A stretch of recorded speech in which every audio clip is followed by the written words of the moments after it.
Up first this evening, a developing story of a police operation in Reedspen, Portmore just moments ago, which has left 4 men dead. 3 illegal guns were seized in the incident. It's reported that at about 4 this afternoon, a police party responded to reports of gunmen seen in the Blackland area of Reedspen in Portmore.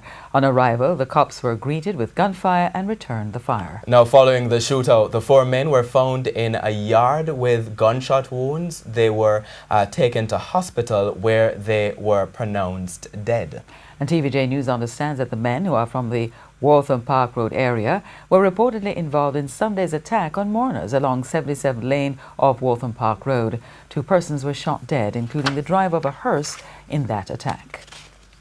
Now, this story, as we say, is developing. I believe we have our St. Catherine correspondent, Devon Fletcher.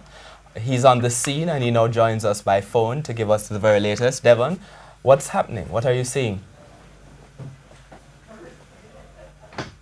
Devon? All right, we will get back to Devon Fletcher. That's our St. Catherine correspondent in a moment. Again, that story is about the police operation in Reedspen, Portmore just moments ago, which has left 4 men dead. 3 illegal guns were seized in that incident. Meanwhile, we spoke to Councillor for the Brayton Division, Anton Wint, who was on the scene.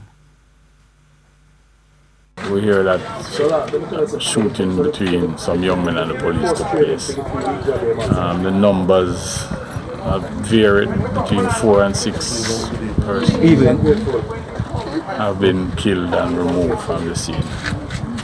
Do you know if the person are from the area? I doubt it very much. It seems like they are outsiders. I don't know if they were harbored there or the police trailed them down into the community. They are outsiders. So is it a quiet community? Is community really a quiet community? No, because we have been having some upsurge of shooting from the other day.